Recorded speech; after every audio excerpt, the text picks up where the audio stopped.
as far as an action movie goes, like really, are we watching an action movie for the story, or are we watching it for the action?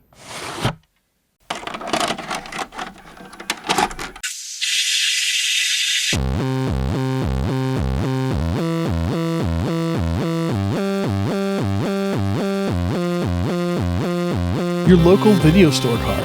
A comic book in your back pocket. Games with no tutorials. Music you had to discover. And drinking water straight from the hose. These are the things us millennials remember fondly. We are the Jennings brothers. Join us after the streetlights come on as we race our bikes from the top of the hill right down memory lane. Exchange those quarters because this podcast takes tokens.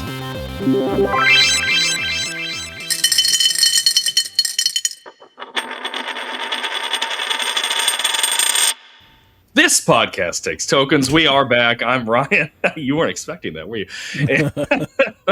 Hanging out with my brother Derek. You've hit the show. We're going to talk about all the things we grew up loving: comics, movies, TV, games, whatever strikes our fancy that week. We're going to talk about this week is going to be Bloodsport, Jean-Claude Van Damme movie. So before we get into our discussion on this epic masterpiece, let's go down the numbers. I couldn't say this straight. Okay, let's go down the numbers.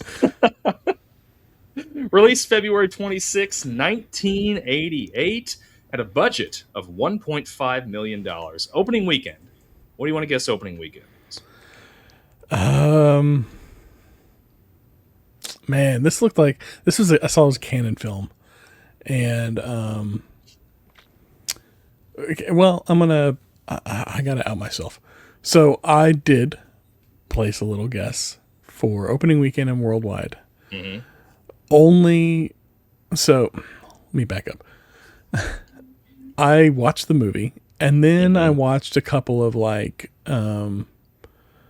things you may not know of this movie. Sure. Discussions to kind of get some juices flowing on different points. And they leaked the grosses for me already. Rascals. I know. But it's different than what we typically go off of. Okay. So, but let me start back. Whenever I saw this, I thought in my head, oh, that's different than what I had imagined. So I went ahead and wrote down what I was thinking the numbers were. So I'll give you those.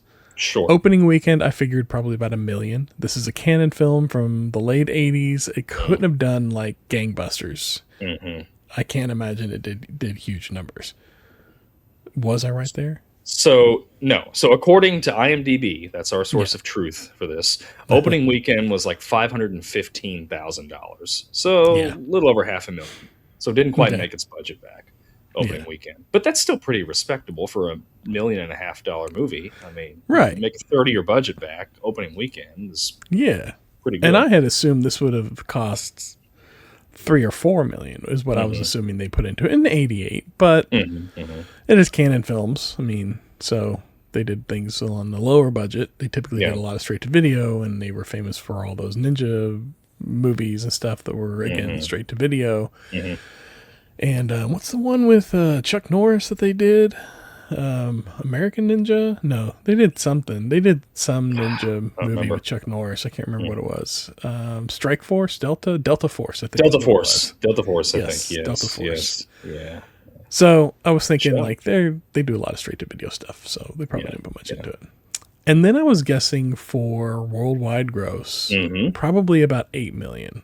I was thinking, I remember it being one that we talked about and that we rewatched a lot, like in high school, college age. It came up quite a lot. But I was thinking, again, it's a Canon film. It probably didn't do great at the box office. It was probably more of a sleeper hit that got popular with the home video crowd. Sure. But I think I was wrong on that one. Yeah, you were. It was actually worldwide gross was almost $12 million. All right. And then the U.S. and Canada only was like, from what I saw on IMDb, it didn't make a whole lot of money worldwide because like it said U.S. and Canada was only like $1,000 less than worldwide. So I don't know if it just didn't release Anywhere else, really?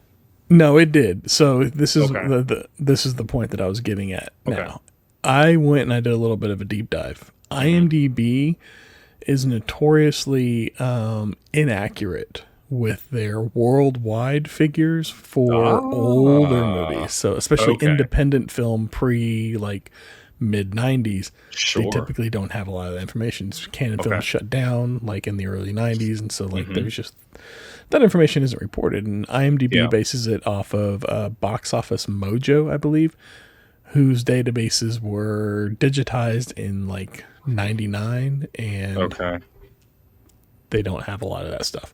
Yeah. So on some of these older films, we're going to stick with the IMDb rating system because that's what we've got, and it works for the most part.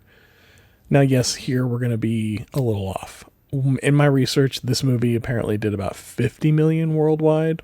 Okay. And so this is a lot more, but it's just a few films. A handful of films are going to be affected by this, and I'm okay with that. Sure. Because there's not really any one good source to get this information. So I think we're just going to continue with the IMDb train. And for anybody at home that wants to correct us, please feel free to. I welcome it. Yeah.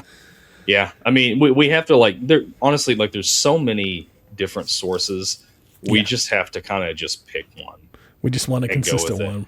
Yeah, because I think early on when we were doing this, early on, like I was just Googling it, and I think you were looking at IMDb, and the numbers kept like they weren't jiving together, so we just decided to just go with that. So if we're wrong, blame IMDb. That's right. that's what we're looking at, and that's what they'll be right like 99% of the time. But yeah, there's going to be these outliers where it's going to be off, and like I said, I'm okay with that. But yeah, 50 million. That's more than I expected. I did not think this did that well in the box office. I could see it. This is a movie that I could see doing better overseas. Oh yeah, for sure. Yeah, it was. Yeah, I would agree. Okay, tomato meter. Now this one, I guess. I don't think the critics dug this one. I'm gonna guess like 40% on the tomato meter. 48% on the tomato meter. So all right, I was thinking I might be overshooting it. So all right. Yeah. Popcorn meter. I think this one might be one where the audience is a little under the critics, and I guessed about 35. So off. Believe it or not, you probably won't believe it. Popcorn meter, 75%. Wow. Who's rating this that high? With that said, yes, let's get right into it. First off, the acting really leaves something to be desired, does it not? This is atrocious. It's so bad. It's so bad. Okay, well, like normally we're like, I don't have like a favorite line. I don't have like a standout scene. But worst acting. Who do you think gets the worst acting award in this movie? It has to be Van Damme. It has to. And the reason I say that because he was nominated for an award for this. He was nominated for a Razzie this year. Oh, well, yeah. In 1988 for worst new actor. I got to give it to the kid that played younger version of him. Oh, yes. That kid came out of nowhere. Oh, like he got hit in the head with a board or something. What kind of accent was that? I don't know what he was going for. Van Damme's got his like French accent, you know. Yeah. That's where he's from. He's got from Brussels. Yeah. Yeah. This other guy is just like, I don't know. Yeah, I don't know what he was going for. Just get a French kid or whatever to play, to play Van Damme. Like I don't, or even a kid that kind of looks like him, or can act like that kid. Like, he did not move. Nothing was coming off of him. No, and then like, why is he wearing a New York Giants jersey and a San Francisco Giants hat? Those are two different coasts, two different sports. But I guess they're both Giants, so the way that what I understood from that, I looked that up. He's bicoastal, and he's bicoastal. He's got divorced parents. One of them lives in San Francisco, and one of them lives in New York. Okay, I get it. It was like I think it was like somebody had brought up like the hat was from when the Giants were in, like, the baseball team was in New York, and then like the jersey was from when they moved or something like that. I can't remember exactly what it was. It didn't make any sense. And like there was a couple of things in there that like didn't jive with like what the timeline's supposed to be, because they like the kung fu game they were playing like didn't exist till 1984, but based on the timeline this is supposed to be like late 70s or something like that. Oh, I thought it was just like current time, like 88. Yeah, like that's what I thought. And then like, I don't know, just stuff I was looking at. Like, I guess based on like when the actual Frank Dux was born and like this whole thing. Well, I don't think he actually like, I don't think let's get into that too. Yeah, There's so many avenues to explore. This end movie is it's something. It's something. It's littered with a lot. Yeah, it is. So like the last thing we see is this is based on a true story of Frank Dux, and then we get like all this information. It is not. It is not based on a true story. It's not. None of his claims can be substantiated. No. Like nobody can back anything up on him. No. And I didn't realize that. Like when I finished this movie, I was like, oh, I forgot. Like I hadn't watched this movie since I was probably 10 or 11. I forgot that this movie was based on a true story. And so I'm like doing research. I'm like, oh, I got to look this up, you know? Right. I mean, surely I'm not expecting like, you know, a secret underground fighting ring to be like a real thing. But I'm like, you know, they've got to like, well, sure. You know, there's Fight Club, but we don't talk about it. But like, but like this guy surely didn't do, you know, fight something like this. Yeah, like all the things that they were listing on the title card at the end, I was like, that's unreal. Like 75 mile an hour kick. Yeah. And like, how did they gauge that? How did they test, like in the middle of a fight, they've got somebody there with like a speed gun, like rating your kicks? Like, I don't understand. Okay. Go, right? It's so ridiculous. A 0.14 second knockout. Like, it was all so because at first I was like, oh man, this is based on a true story? Really? Like, I didn't realize that. I didn't notice that before. I guess I just glossed over that or didn't, you know, like as a kid, whenever they put up words, I'm like, I'm not reading that. So I probably never noticed it before and didn't pay it any mind. And then this time I was like, oh, based on a true story. And I start reading like what it's saying and everything. I'm like, this is a little much, but I mean, I guess maybe like, sure. And then like I went down the rabbit hole and was like, oh, okay. So like, this isn't true. Yeah. Well, I saw like somebody on IMDb had said like, basically Frank Dux, or however you say his name, like he lied his way into Hollywood. That's what they had put it for. Like, that's I guess it worked for him. Pretty much it. But you know what? This movie made money, and believe it or not, there are 3 sequels to this movie. I know. 4. Well, there's 4 total movies. 4 total movies. 3 sequels. 3 sequels. Which I think, what was his name? Donald Gibb, who played his buddy, the American guy. He's in, I guess, the second one in the sequel. I don't think he's in the third and fourth one. But he's in the second one. Did you see he passed away this last week? Like, just like day before yesterday. Is that what that was? Yeah. I was looking all over for that because like at work we use like Microsoft Teams to like chat with people, you know, and there's little GIFs, you know, we have GIFs on there you can use or whatever. And the one of him in Revenge of the Nerds going nerds was up as like a popular one being used. And I'm like, I wonder if he passed away.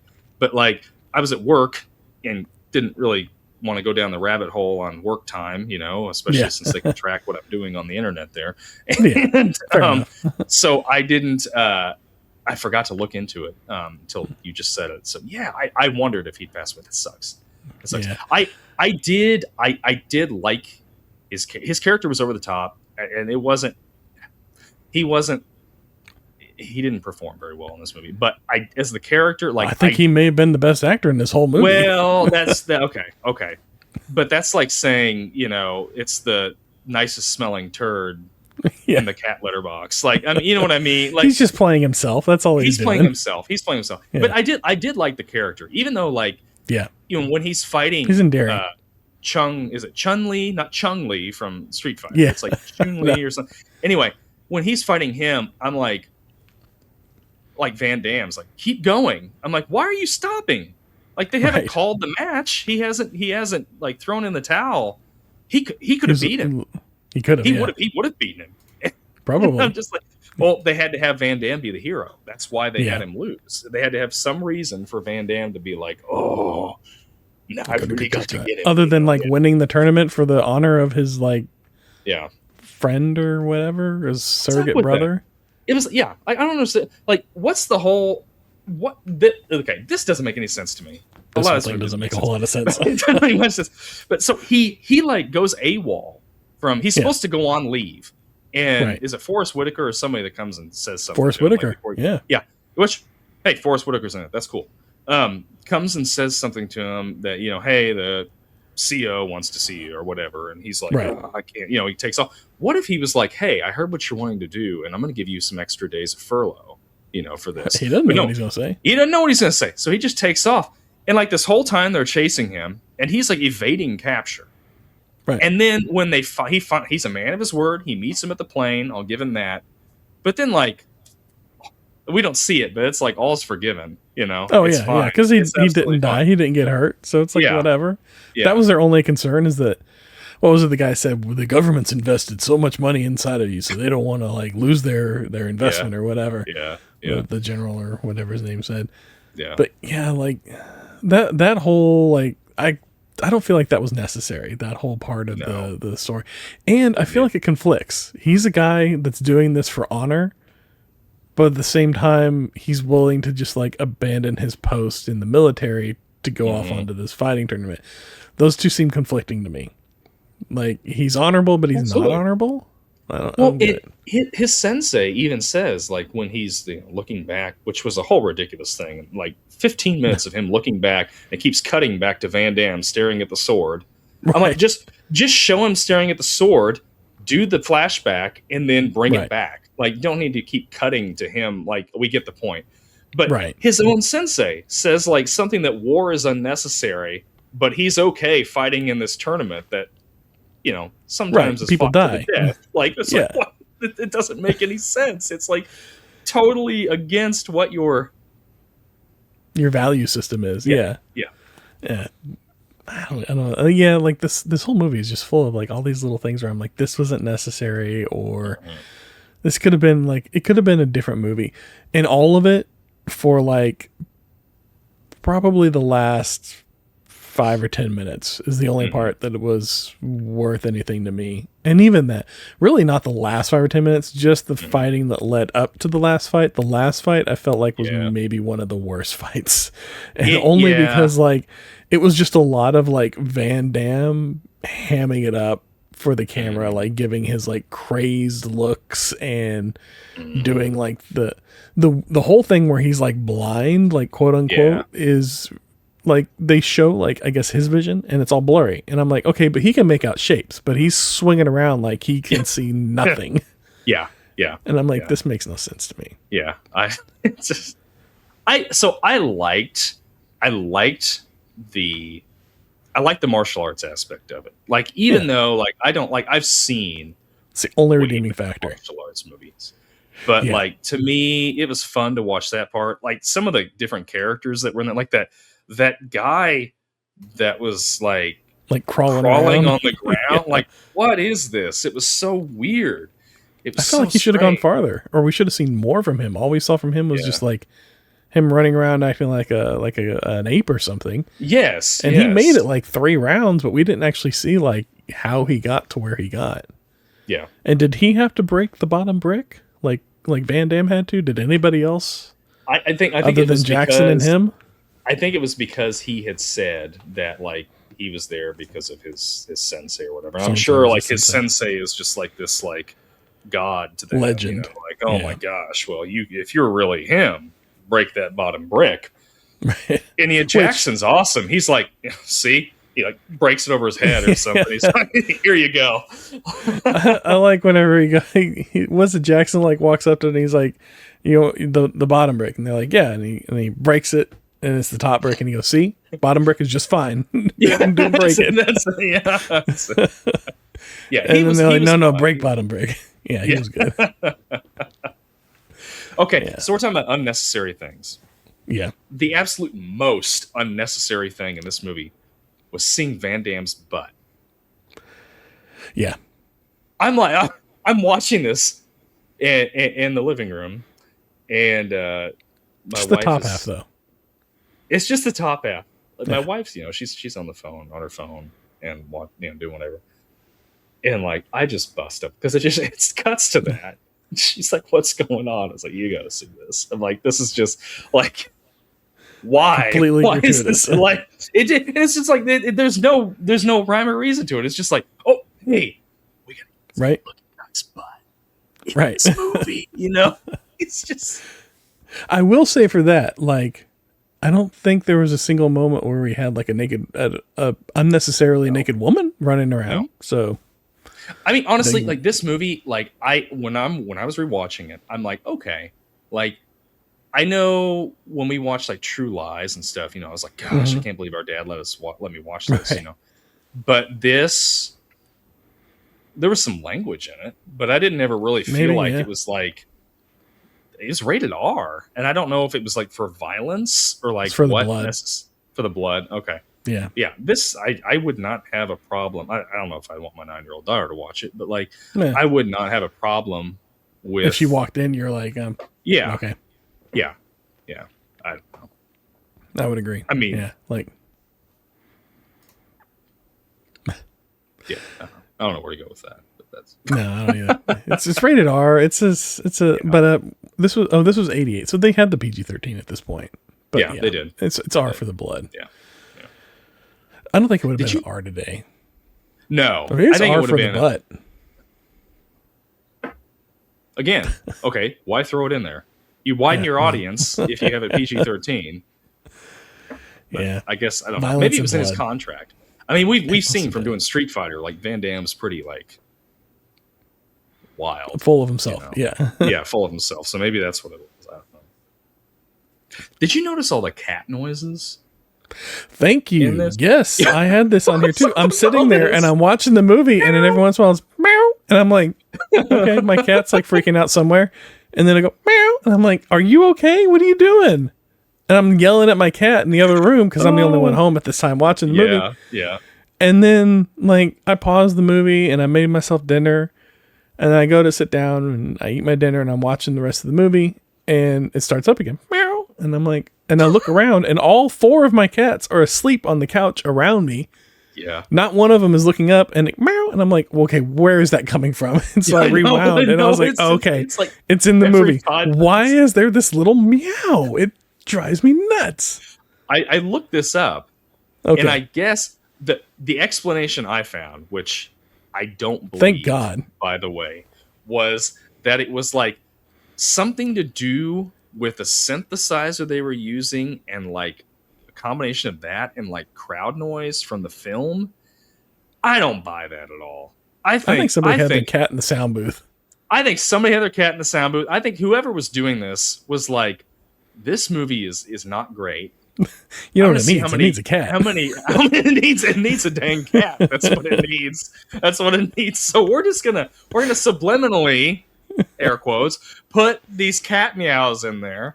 Do you think this inspired the meow game in Super Troopers? I sure hope so. All right, listen up, meow. Yeah, I'm with you. It was driving me nuts. I'm glad you looked into it because I was wondering, like, why? I don't I don't know if I subscribe to that theory, but I think there was a cat in the sound room. It's in there. it's in there a lot. It's in there a lot. Yeah. A lot. Yeah. And it sounded like my cat. I thought my cat was talking to me. Like she does that sometimes. She'll walk around the house and she'll talk. And I'm like, all right. But it was not my cat. So I don't know. Yeah. That was a weird one. Well, anyway. Okay, so you didn't have a favorite line for this? Nothing that really like stood out. I mean, Jackson dropped some pretty funny things here and there, but other than that, like I don't think anything really nothing really stood out to me. I guess like OK USA. That's it. That's it. Pretty good one. And they're from America, like OK USA. I'm like, what? Again. I feel like this movie is just like it's such a hodgepodge. Like, I don't know. I didn't look to see if Dukes actually like helped write this script or not. It would not surprise me. I have some information there. Do you? So Dukes did help write. He did help write. He was on set. He claimed that he trained Jean-Claude Van Damme for this. He trained. Okay. I feel like we've got two egos going to town on that one. Like they're both going to claim opposites there. And yeah, he had a hand in writing. He was there for fight coordination and stuff like and stunts and stuff like that. So yeah, he did have a hand on the wheel there. And so like it was filmed in I want to say 86. And didn't get released till 88. Van Damme would have been 26. And he was young in this one. I could tell. 26, yeah. And so it got shelved. Like Canon Films, like they got the first draft, like the final cut of it from the director or whatever, and they weren't happy with it. They were like, okay, this film doesn't look good. We're just going to release straight to home video and take an L on this one. Van Damme was like, no. Like there's a film here. There's a story. We need to, it just needs to be re-edited. Let me have an editor and give me some time. And so like after a lot of like back and forth, he finally like got them to give him an editor and take a crack at it. So Van Damme got the final edit is Van Damme's vision of this. So, okay, fair enough. Take whatever you can from that. And then, I mean, yeah, it's all over the place. And that's why I think it feels like it's all over the place and why a lot of things are supplemental, like the story. Like it just feels like multiple stories being told in silos and not a lot of overlap on things. I mean, they do obviously like the girl is there as a reporter, but without her, the story continues the same. Out. Yeah, that doesn't go anywhere. Yeah, it's like I expected her, like she's going to get on the plane with him at the end. Right. No, she just drives up there just to give him a thumbs up. Give him the little like weird bow. Oh, that's it. Like, the piece of her power. That was it. Yeah. Right. Yeah. I was like, okay, that was weird. But yeah, I feel like she was completely unnecessary to it. It was just, I feel like she was there purely to stroke Jean-Claude's ego as far as like he needs a romantic interest. Because if you notice, like, she's into him right away. Like, oh yeah. Yeah. And like, really, like she could have been anybody for him to be interested in. Like he has no, and he really doesn't show her much mind until suddenly he doesn't have like a hotel to go back to because the girlfriend's chasing him. So then he goes and like he stays with her. And I wonder, would he have stayed with her if he had a hotel room to go back to? Oh, sure. Doubtful. What I would have really liked to seen is like doing a sequel to this. Van Damme was not in any of the sequels. No, I would have. The end there where Jackson tells him, anytime, any place, you let me know when you need me. I want to see like Van Damme's like gets into trouble. Like he's, it's like the Yakuza or something that are like, after him for some deal. I don't know. He gets in some pickle and he needs Jackson. And he calls Jackson. Jackson shows up.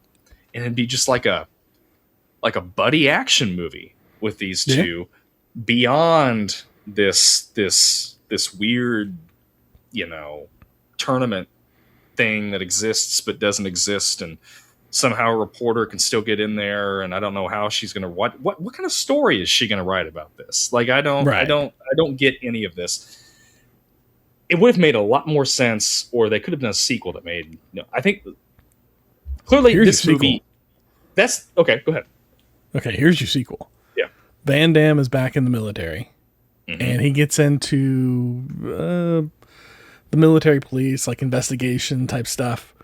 And he starts figuring out that maybe somebody's running guns under the table to like the Hells Angels or like a motorcycle gang in the U.S. That's where he calls in Jackson, because Jackson is clearly like he hangs out with like the rougher crowds, and he's got all the Harley Davidson stuff and everything. Yeah, he drinks beer when he's in the hospital. Like so that's his in into that world, and then there's your buddy cop action thing. Yeah, there we go. That's what I want to see. I'd watch that. Even with Van Damme being Van Damme.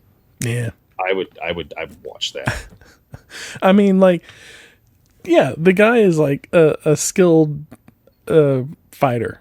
Mm-hmm. Sure. Like, he's been training since, I think I looked at it, he's like, since he was 10 years old, he's been training in martial arts. Well, and I think before this, like, he'd won at least one world championship and stuff like that. Yeah. Clearly, like, he knows what he's doing. Right. He knows what he's doing. He can't act his way out of a paper bag. No. But he knows what he's doing. And that does not get better over time. As we watch any of his, we'll watch some more subsequent Van Damme movies. I know, because I want to do like Time Cop and Hard Target. Double Team, yeah. There's a lot of good ones. Yeah. Dennis Rodman. Oh man, the stories from the set from those two, I imagine, are wild. Oh yeah, the two egos going head to head there. Oh, I want to dive into that. That's the thing, though. Like, I feel like with Van Damme, like we can make fun of him, and we will continue to make fun of his acting ability in these movies. Lack thereof. Sorry. Lack thereof. Yeah, whatever. But like, even though this movie wasn't good, I was still entertained by it. Yeah, for the sake fighting of was like entertaining. The fighting was entertaining.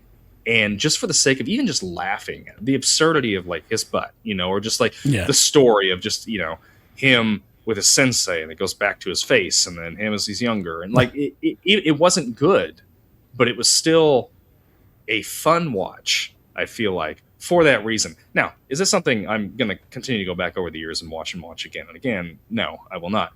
But I feel like Van Damme movies, even Street Fighter 2, they are he is not great in them. He's fun to watch for his action, but the movies are still passing. Another one.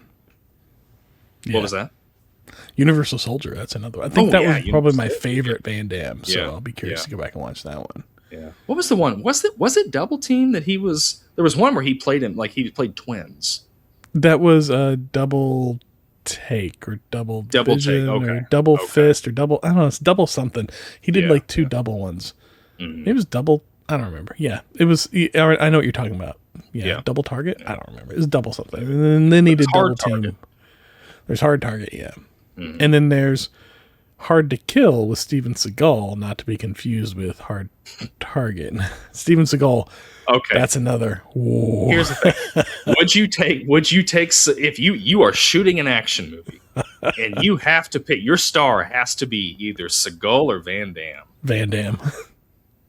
Without question. Yep. Without Seagal is such a handful. Yeah. I will take Van Damme. I feel like especially now Van Damme may be a little more humbled versus like Seagal, who still thinks that he's the king of the ring. And I'll take Van Damme. I've seen Van Damme more recently and stuff, and he seems a little more he seems a little humbler than Seagal for sure over the years. I want to watch. I've never gotten around to it. He had that movie JCVD that was like came out, 20 years ago or something like that, and I don't even remember what it's about. But I remember seeing the advertisement for it. And I'm like, oh, I want to watch that, and I just never got into it. I think it was like a biopic, wasn't it, or like was it? It was like a documentary or something like that about like him training to get back in or something. I don't remember. Maybe. I thought it was like a. Maybe I'm wrong. Maybe I'm wrong. Maybe it's something else entirely. But there was he did a TV series for a little while called like Jean-Claude Van Damme or something like that. It was like a slight like change on his name, and it was an actor who gets mixed up in like an action actor that gets mixed up in like a bank robbery or something like that, and like hijinks ensue. And so awesome. Like it's loosely based on Jean-Claude Van Damme. But loosely based. This is loosely based on Frank Dux. Loosely. Very loosely. Very loosely. Yeah. I will tell you what this movie did not lack, and that is 80s power ballads. It had the 80s power ballad on lock. 2 of them written specifically for the movie, by the way. I had a note on that if the acting left something to be desired, the music sure as heck left something else to be desired, because the music was like atrocious. It was oh my gosh, it was so bad, isn't it? The meows, where are these coming from? Oh man. Now, do you think Chun-Li really deserved the rap that he had? I mean, like, he killed 2 guys in the ring during the tournament, didn't he? At least 2. But they know that going in. Yeah. Like this, he let him in anyways. He's there to win. He's there. He's a fan favorite, and he's going to give the crowd what they want. And they bill him as a villain. Yeah, he's a big guy too. Oh, he's a big guy. Yeah, I was thinking of like the Mountain from Game of Thrones whenever he came out. I was like, good Lord, this guy's huge. Yeah. I don't know. Like when I was a kid, obviously I'm watching this. I'm like, oh, he's a bad dude. He beat his friend up. Jackson's. Van Damme's gonna make him pay. But now I'm watching it this time, and I'm like, I don't know. Like he's there to win the tournament, right? Like it's like Tom Brady out on the football field. Like you know, we don't like him because he wins all the time. This you could possibly die tournament, and then like he kills somebody, and they all like turn and do like a little prayer for the guy, and it's like, wait, are we okay with the murder, or are we not okay with the murder? Because he's celebrating like, yay, like I just won, and everybody else is like, shame. Yeah. So there's a little mixed messaging too. Yeah, I felt like. Well, and I don't even feel bad for honestly, like I said, Jackson should have kept beating on him, and he would have won. Yeah, but when he beats Jackson and he takes his bandana, and then uses it, like ties it around his leg or whatever, I don't blame him for that, because out of nowhere, Jackson comes out after he wins his first match, and he goes to Chun-Li and he points at him. And he says, "You're next. You're next." Yeah. I'm like, and he's like, me? Like he's looking around like, what, like me? I don't even blame him at all. Jackson had it coming. Like if he's gonna do that, I don't blame him. I don't think Chun-Li was a bad guy. I think he just liked to win. I think he liked the respect of the crowd. And yeah. I will say this movie had a pretty good opening montage of training. That was a little comical at times, but it was still fun to watch. Like a good, like you got the 80s music going and synthesizers and training montage. It was a long one, but we kind of got like a little like intro into all the little fighters that we're going to see throughout this, which apparently like all these people are actual like fighters. Like everybody that we saw in the tournament were actual fighters, except for Van Damme and Chun-Li, I think.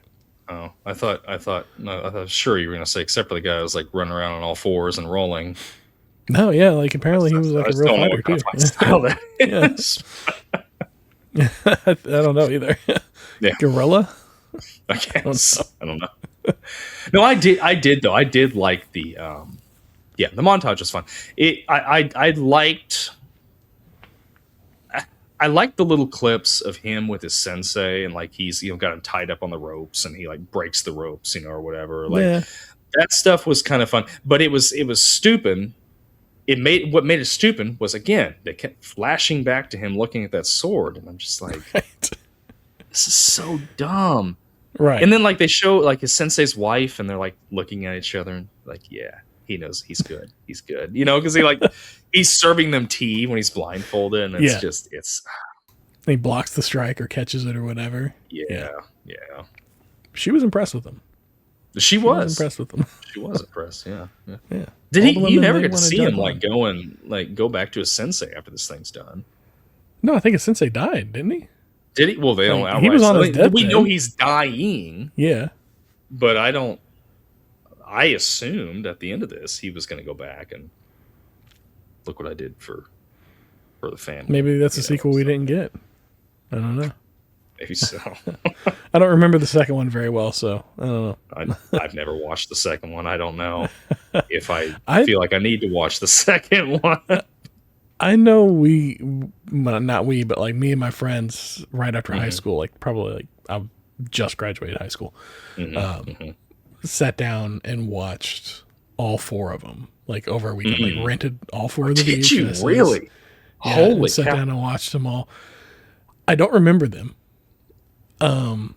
But yeah, we watched them all. And I remember vaguely, Jackson coming back in the second one and not noticing right away that Van Damme wasn't in it.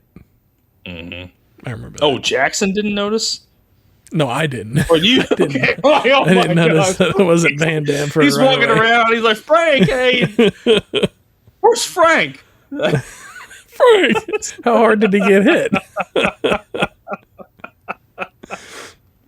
No, I think he did it. I think he had more fun on that second one because he claimed in a thing I saw of him talking about this movie. He said Jean-Claude Van Damme was not fun to work with, and that's universal, right? Yeah, like this is not says fun. Like he's just tough, just a tough guy to work with. Yeah, he's like, but like. He was like, if he would have lightened up just a little bit, we could have had a blast. It would have been a lot of fun. But like, he wasn't very much fun to be around, and he just made the set very uncomfortable. And all the time. Yeah. All right. Yeah. I get it. I know. And apparently, Frank Dux sued Jean-Claude Van Damme later on because while they're working on this movie, they're writing The Quest and I think Lionheart, like one of the other ones they did. Yeah. They did like several movies together. And whenever Jean-Claude Van Damme went and did The Quest, he did it without him and wrote it, I guess, himself or with somebody else. And Dokes claims that he took a bunch of his ideas and used them in The Quest and sued him for it. Lost, so he didn't win that either. So he's still got no credits to his I don't believe any, like, no, I believe what you're saying, but I'm like, him saying, well, those are my ideas. Like the ideas that you had to lie your way into this job to make this movie based on your life that didn't exist. Like, so that's what we're, that's what we're going off of here. You don't exactly have a great track record, buddy. No. Apparently this movie was entirely filmed in Hong Kong as well. And I saw that. Yeah. That what is it, that area that they filmed in? I forget what it's called, like the Paper Town or something like that. Yeah, something. Yeah. Those alleyways and everything that's all like densely packed like that. That all got tore down a few years later and doesn't exist anymore. So it's only like in films like this where you can still see it, which is interesting. Yeah, it is. It is. Yeah. Did you know that they, Mortal Kombat, they based Johnny Cage off of this character? He's even got his look. Like he's got the sash and the little bike shorts and everything. Yeah. Yeah, because they were working on a Jean-Claude Van Damme video game, is what it was, and whatever happened with Jean-Claude Van Damme and the team behind the game, they parted ways, and they just took some of those assets and went off and they made the Mortal Kombat movies or games, and now he does the voice of Johnny Cage in the Mortal Kombat 1. So I guess does he? Does he? Okay. Okay. Nice. So, I've not played. Kind of went full circle there. Yeah. So, and then I found this interesting. This was released on home video, like in '88 on both VHS and Betamax. Betamax. Oh, my buddies had a Betamax. Like I remember watching a few things on Betamax. I think we watched A New Hope on Betamax. Oh, interesting. I think right. It's been years. It's just like a different version of VHS. It's same, right? Yeah. I think the tape looked a little different or something. Yeah, the tape's a little smaller, but that's about it. It's still tape. Yeah. Okay, one last thing that I'd noticed on here. I'm about tapped out on this. All right. when they have the cleaning guy, he's got to clean up all this blood he's got the tooth. Also, the poor guy he's not giving any gloves. He's over here having to clean all this blood up with who knows what diseases. Yeah, with a sponge and a bucket. Oh, and I'm like, he took that tooth and he instantly bit into it to test it. I saw that. I was like, oh god, this is a different time for sure. This guy is the true hero of this movie. He's able to endure all this. I don't know. He didn't look like he was enduring very well. Like him and whenever Jean-Claude was supposed to show up for the final match and they're trying to convince the promoter, he'll be here. And then that one guy comes along and slips the bribe in his pocket and is like, just give it a few more minutes. And then Jean-Claude walks in and he's like, oh, never mind. And he just takes it back. Pulls it back. I did think that was really funny. I'm like, I like that part. That was a good part. I think we can wait a few more minutes. Yeah. Okay, we can wait a few more minutes. Yeah. That was great. I would agree. Oh shoot. Yeah. Do you think all the secondary actors in this movie were cast because they were so bad to make Jean-Claude Van Damme look better?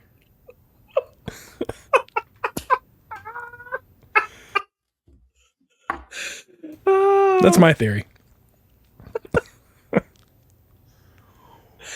I think they're just like, hey, anybody that's we're making this movie. we're on a $1.5 million budget. Most of that went to traveling here, right, and to getting the crew over here. If you want to be in a movie, show up. I think they gave him one take as well. Like every time they're filming anybody else, you get one take. If you don't get it off the first take, that's all we're going with. Yeah. Because I got 5 notes on how bad the acting was. I'm gonna skip over the rest of those. Oh man, I think that's the low point or the highlight or whatever you want to call it, depending on your point of view of this movie. It's just the acting is. I mean, I've seen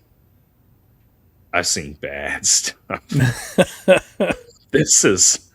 But I guess, as far as an action movie goes, really, are we watching an action movie for the story or are we watching it for the action?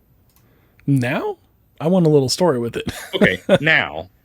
But something like this, like a martial arts movie. Are we watching a martial arts movie for the martial arts or are we watching it for the story? I think in this time, we weren't expecting story from these guys. We weren't expecting great acting. We were looking for the spectacle. We were Romans in the Colosseum there to watch the gladiators battle. That's all we cared about.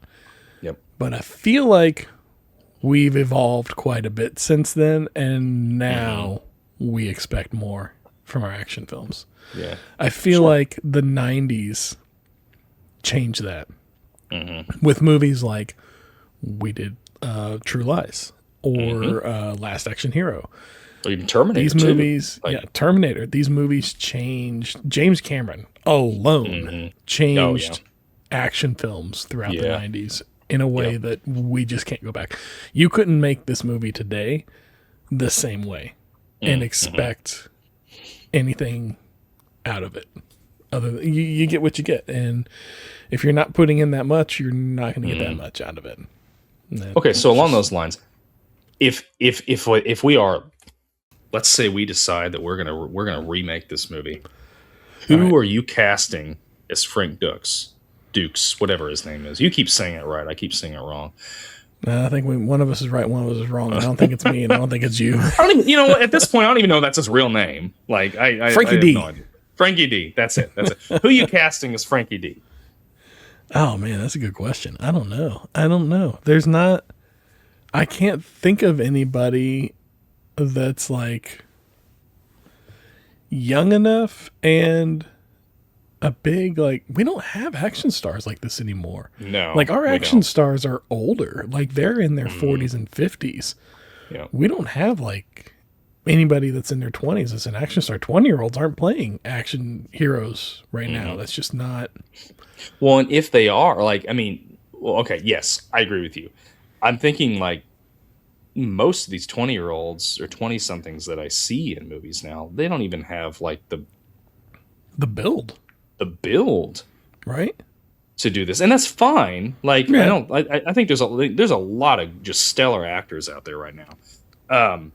But yeah, for a movie like this, I don't know. The only thing I would say, and you wouldn't be able, like you're saying, you wouldn't be able to shoot it the same way. I would say maybe Carl Urban, just for the fact that he's playing Johnny Cage in the new Mortal Kombat movie, and it'd be like full circle, you know. But again, like he's in his like mid to late 40s, so yeah. I mean, yeah, like okay, if we're opening that gate, then yeah, like there's some options for sure. Carl Urban, yeah, like you said, like I think maybe Carl Urban or I can't think of his name off the top of my head, but like yeah, I mean, I guess maybe. Kevin Hart, that'd be great. He could be the one crawling around. Yeah, that'd be awesome to watch. Or the one that makes like the weird like hand gestures, threatening hand gestures. Yeah. All right, I got two more notes, and then we can move on. Sure. First off, was young Frank brave for not flinching whenever his hat got cut in half? Or was he just slow? Okay. Because my theory is he was just slow. That was the stupidest thing I've ever seen. It was so bad. It was so bad. It's his look, and like it's like they cut the camera and then replaced his hat. They replaced his hat, and oh my gosh. And the director called action and he went, huh? That's so bad. That kid had huh face for sure. Oh my gosh. Surely he wasn't in anything else. Oh, I don't know. Gosh. We're going to look that up after we wrap up the episode for sure. I hope he played the hero in the other Bloodsports movies. I hope he's happy wherever he's at. I wish him well. Yes. All right, last thing. What does doing the splits bring to a movie like this? Is it just the spectacle of it being unique? I think Van Damme has in his contract every movie he has to do the splits. Does he think he's still doing the splits? Can he still do the splits? Do you think? I bet he is. It's a thing, right? Like when you think of Van Damme, you think of him doing the splits. I do. Yeah. Over chairs, hovering. Over chairs. Yeah. It's the Van Damme splits. Like it's a thing. The Van Damme splits. You know, Arnold has his sort of Braunschweiger. Braunschweiger, yeah. Van Damme's got the splits. Stallone, his he's got the curl. Yeah. Van Damme's got the splits. And martial arts. Like, I mean, really, like, at the time, other than, like, maybe, or obviously Jackie Chan or somebody like that. Yeah. Chuck Norris, I guess, was doing stuff back Chuck Norris, Yeah.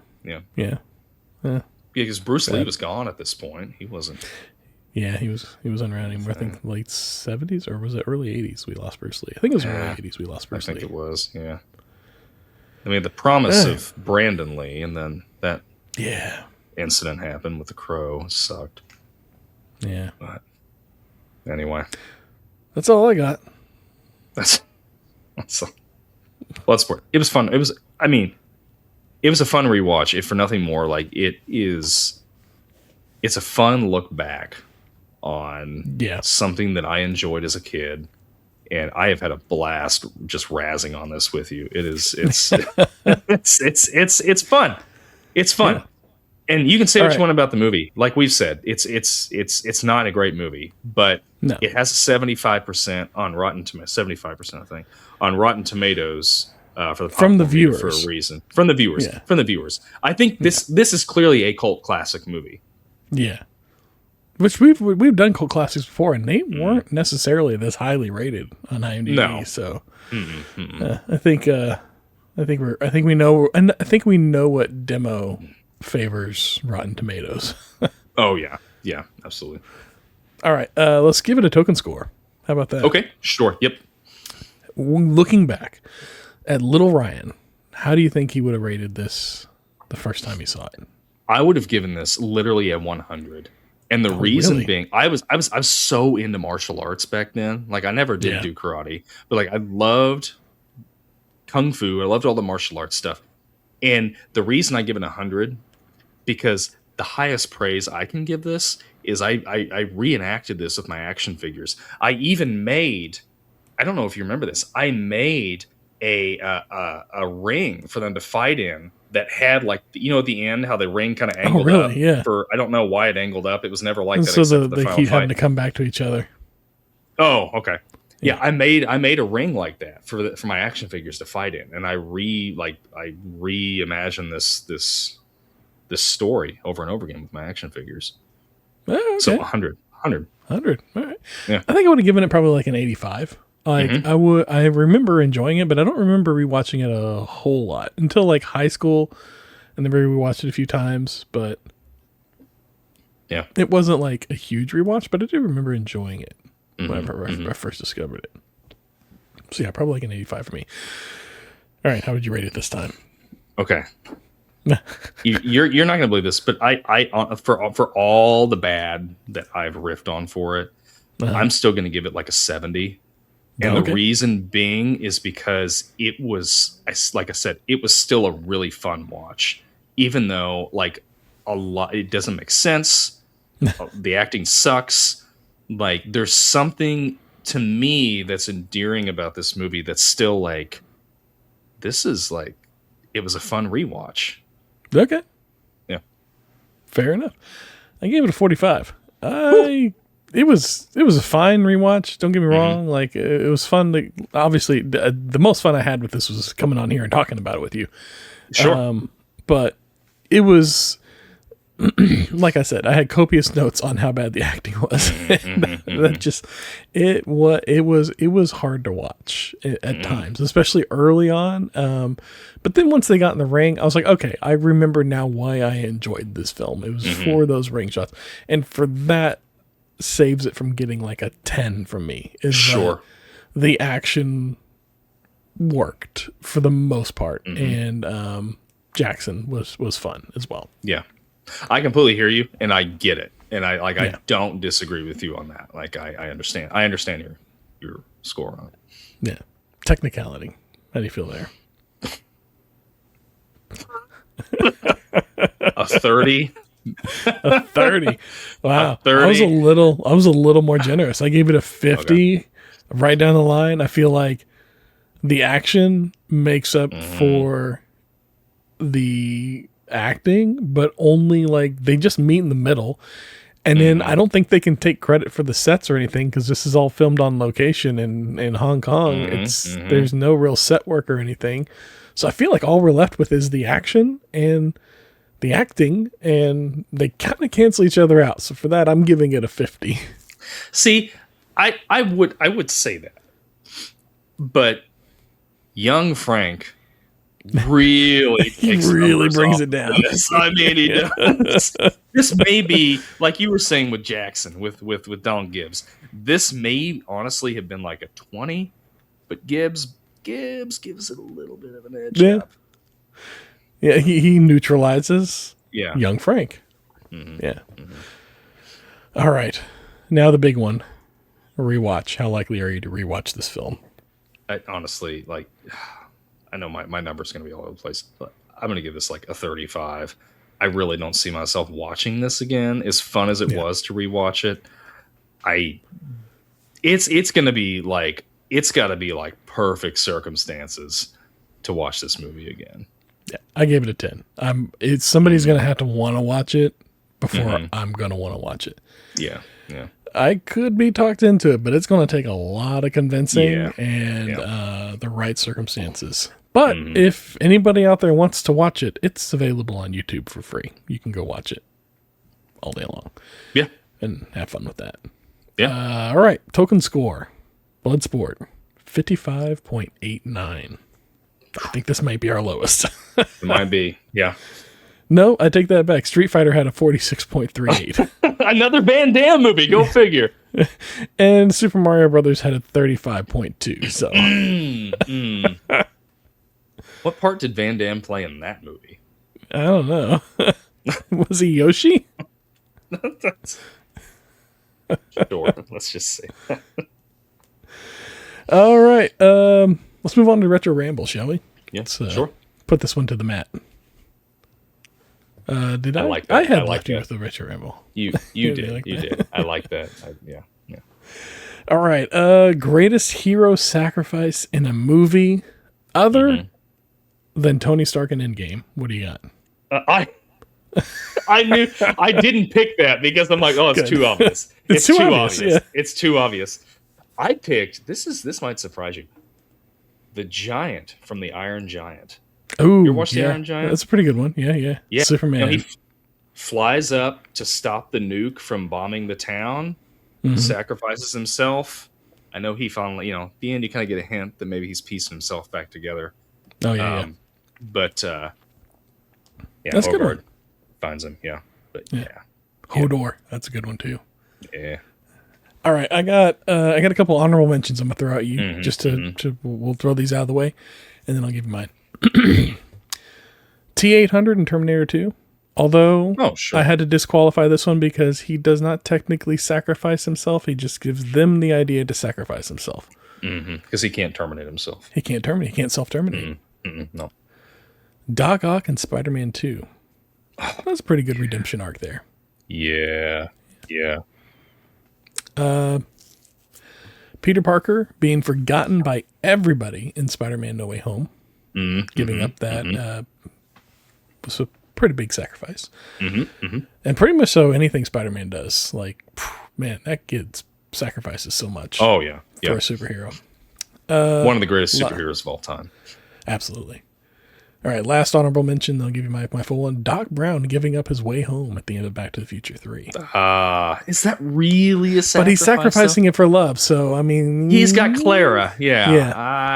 And he does come back with the time machine, so that one kind of like... but, none of that was planned. It was just like, I'm going to go save the girl and, sacrifice my way home. And then, all gets right, so... Yeah. Now, I give you my true pick, William Wallace from Braveheart. Sacrificing himself for Scotland. Yeah.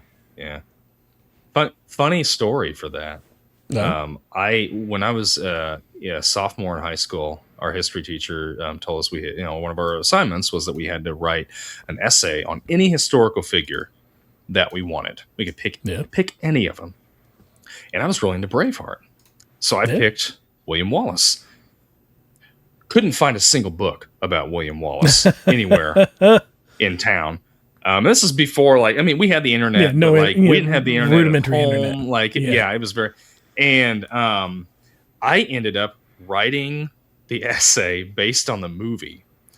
And I remember I got this back, and my teacher was gracious enough to give me a C- on it. Okay. And at the very end, he wrote, "Great movie. Doesn't make for a great essay." Put it down the very. I thought you were gonna say he signed it freedom. No. Your grade is. But he gave me a passing grade on it, so Mr. Newbrough, thank you so much for that. Yeah, he probably understood you. I'm sure you explained. I couldn't find anything. Yeah. But I know he's a real historical figure, so. Yeah. All right, you got any stale popcorn for me this week? I don't have any stale popcorn. Oh, okay. I got some stale popcorn for you. Okay. I got two stale popcorns for you, so that'll help. First one. Have you seen the new Big Bang Theory spinoff? Stuart fails to save the universe. No. When's this? When is this coming out? They got the trailer out for it. It's coming out, I think, in the fall. It's beyond I'm all on board with this. It's so. Have you heard about this at all? No, but I'm all on board with it. All you had to say was because Stuart. I'll let you finish in a second. Yeah. Did you know the guy that played Stuart? He originally tried out for the role of Sheldon, and I can see it. they didn't give it to him, but they liked him enough that they wrote Stewart in, and he's obviously he's almost like a staple character by the end of the series because he's in so many episodes. Yeah. Anyway, show about Stewart. Let's hear about it. It's a story about Stewart failing to save the universe. We get universes crossing over here as like Stewart is tasked with having to prevent all these different like Armageddon scenarios. And it's the wildest, like craziest genre shift of like a series I've seen. And I am here for it. I am so excited. I want to see this so bad. And it's like him and the geology guy, Bert. Brian Posehn. Yeah, Bert. Yeah. His girlfriend and Kripke, kind of like awesome. teaming up together. Okay, yeah, I'll take Kripke. Yeah, that's so funny. So that's so it'll be good. a lot of fun.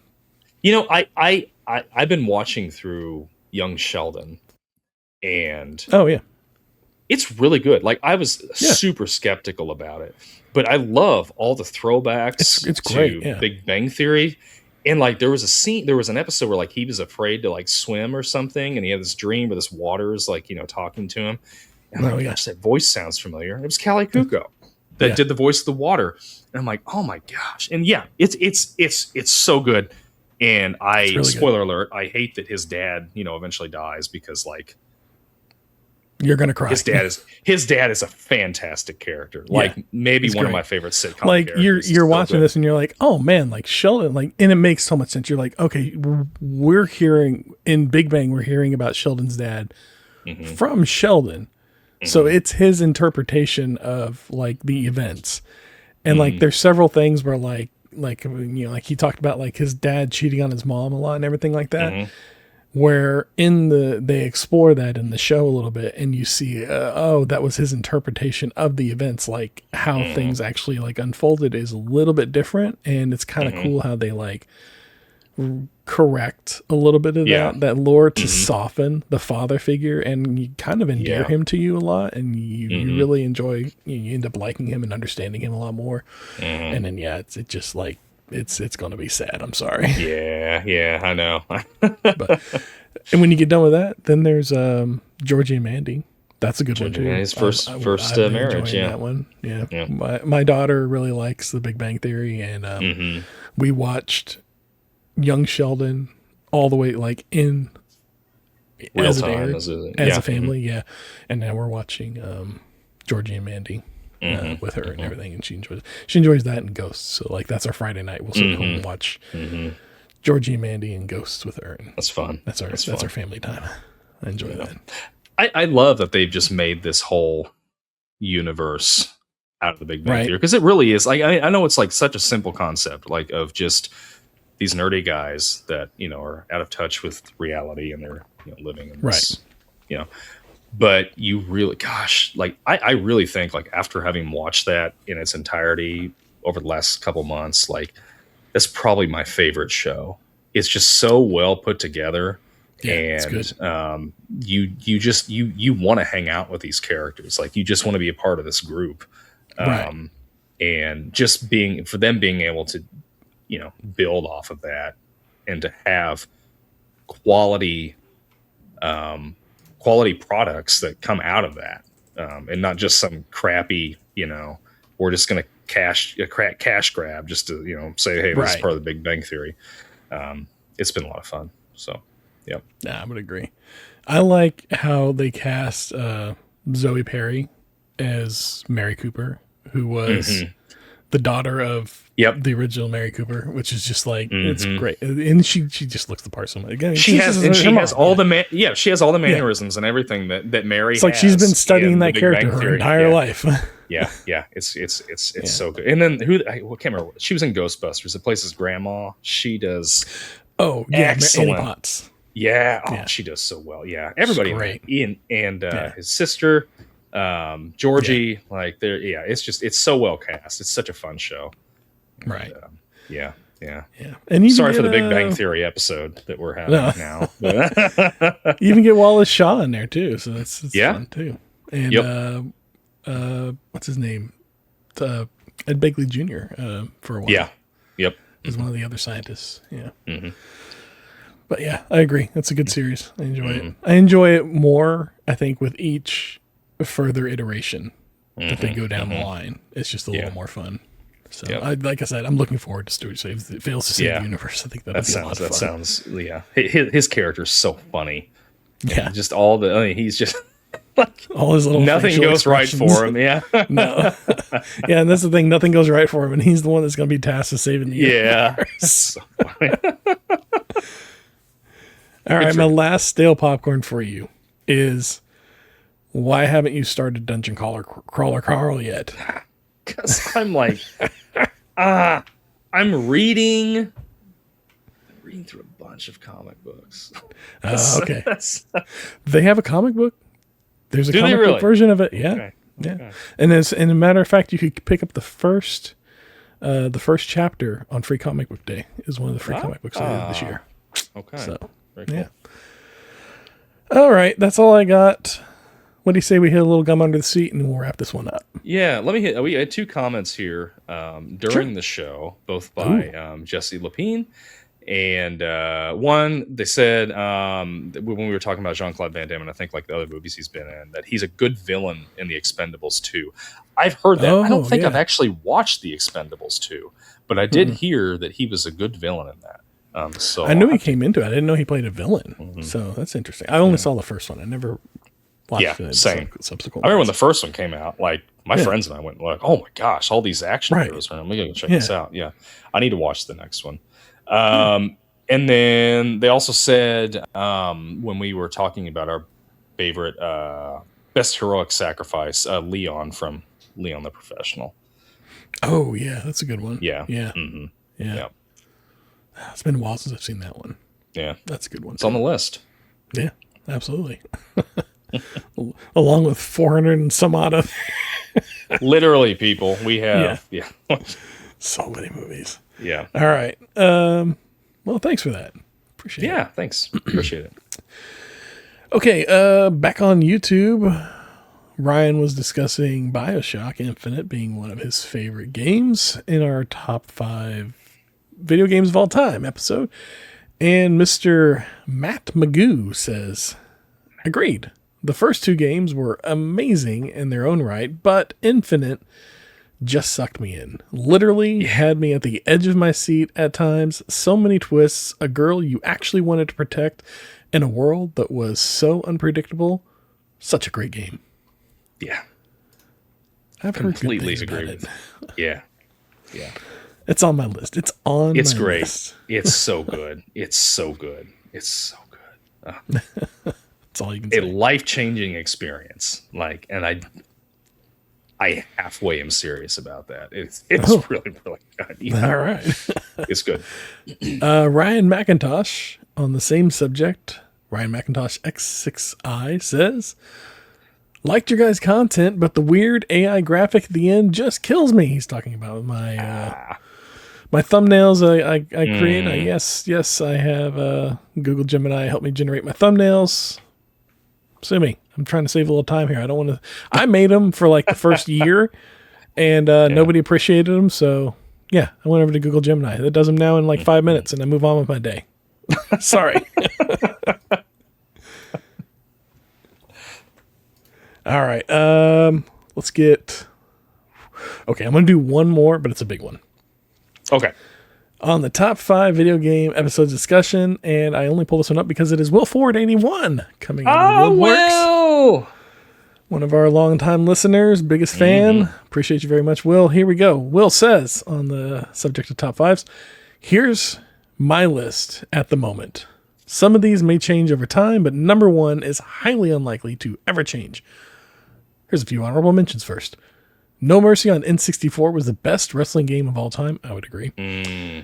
Teenage Mutant Ninja Turtles, the arcade. I have to play it every time I see this arcade cabinet. Again, I would agree. That's a fun game. That and the Simpsons one. Those are great. Oh, yeah. Yeah. Number 5 on my list. Legend of Zelda, The Wind Waker, GameCube. Beautiful, timeless visuals with great dungeons. I think Ryan would agree with you on there. Yeah. Fantastic game. Number 4, Splinter Cell. Pandora Tomorrow. Amazing stealth action. I love this sequel. Best for its awesome set pieces, which include crawling under a moving train. That's wild. I don't think I've ever played beyond like the first Splinter Cell on PlayStation. So they're all really, really good. Like I said, I think in that episode I said Conviction was my favorite. Okay, and it is, but those games they're all really good. Michael Ironside doing the voice of of Sam Fisher. Yeah. Okay, really good. It's got that gravelly voice. Those are always fun. Yeah. Number 3, Pikmin 3 for the Wii U. My favorite real-time strategy game. All Pikmin campaigns are great, but this sequel has a co-op challenges that are incredibly fun with a partner.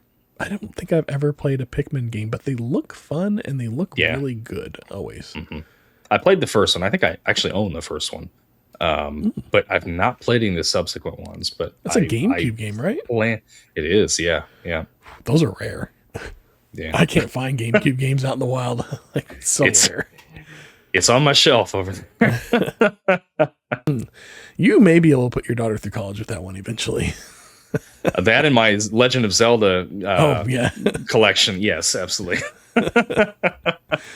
Number 2, Super Mario 3, NES. My favorite Mario game. I keep coming back to it. Yeah, that's probably my favorite Mario game as well. Super Mario Brothers 3. That's a great game. Fun fact: I'm gonna tangent off before I give you his number 1. Mm-hmm. Whenever you're in Super Mario Brothers 3, have you ever noticed that whenever you pull up the warp whistle and it plays that little chime, doo doo doo doo doo doo, that's the same sound that the whistle makes in Zelda. No. It is. I learned that today. And once you hear it, you can't unhear it. And then it repeats in like several Zelda games as well. That's awesome. Yeah, it's the same.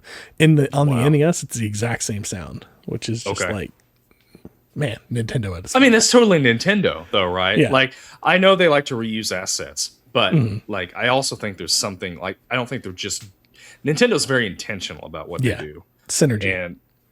And I think that it's like clearly an intentional thing. But anyway, kudos to Nintendo. All right, Will Ford 81's number 1 pick, Legend of Zelda: Ocarina of Time. N64, my favorite game, is the best game of all time. This game was hyped to the moon prior to its release, and it actually exceeded expectations. Amazing story, incredible dungeons, memorable boss battles, horse riding, fishing. This game has it all. I'm looking forward to the rumored remake. And then he addresses me directly. Derek, you have to play this game. In fact, I would love to see a video of what you guys thought of what you thought of this game after playing it for the first time 28 years after its release. I'm telling you, once you fire a hook shot into a 3D space, you will be, wait for it, hooked. Ah, yes. Yes, Will. Yeah. I think Ocarina of Time is on our list, so that may come up, and I may be my hand may be forced, and I will have to play it. So yes, which it's so good. It's on my list for sure. I want to play that game. I want to play them all. Yeah, can't wait for the remake. I think it's since been confirmed, like within the last few days. I think. Anyway, I saw somebody had posted like a thing, and they were like, you know, if Nintendo really wanted to make money, they would remake on one cartridge. It's like Ocarina of Time and the one with the wolf, the princess one with the wolf. Oh, Twilight Princess. Yeah, Twilight Princess. And then what's the one on Super Nintendo? Link to the Past. Link to the Past. Because apparently they all follow the same timeline, I guess. Yeah. So like remaster them, put them on one Switch game. Yeah. The timeline's really like. You go ahead. I'm sorry. I was gonna say like remake them. I'm sorry, not remaster them. Yeah. Them. Oh, okay. Yeah. Okay. Sure. Yeah. The timeline's really weird. Like, I've got a book on the timeline, and like, kudos to Nintendo for like trying to explain it, making it work. But it's like the timeline splits in several different places, and it's like contingent on if Link succeeded in defeating Ganon or didn't succeed in defeating Ganon, so then like it splits Link off into other timeline. Well, yeah. As the player, because isn't that the objective of the game is to defeat Ganon? Yeah. So Most then if of you them. don't, it's like, oh, I guess I go play this other game. Yeah. All right, well, that's all. We got more. So if you've left a comment, we will get to them. But for now, that's it. We ran long on this episode, so I'm going to wrap it up there. Why don't you hit us with the retro ramble, and then we'll wrangle out of here. Yeah. Retro ramble for next week. Lead into this, I'll tell you what we're going to be watching next week. My Cousin Vinny. Yeah. One of my favorite comedies. So good. So, in honor of My Cousin Vinny, you have gotten yourself into a pickle. Okay. What fictional lawyer would you want defending you in a murder case? All right, I like that one. Yeah, that's a good one. All right, I'll give it some thought. But not Vinny. Can't use Vinny. No, okay. We can't use Vinny. Sure, right. wink, wink. No, I don't know if I'd want to use Vinny or not. So. Anyway, My Cousin Vinny next week. Thanks for listening. Check us out on, oh my gosh, every platform. Everywhere. On Facebook, Instagram, Spotify, Apple, Tunes, whatever, all the stuff. Like, subscribe. We appreciate each and every one of you. Thank you. We will see you next week with My Cousin Vinny. Be kind, rewind, and yeah, that's about it. Catch y'all later.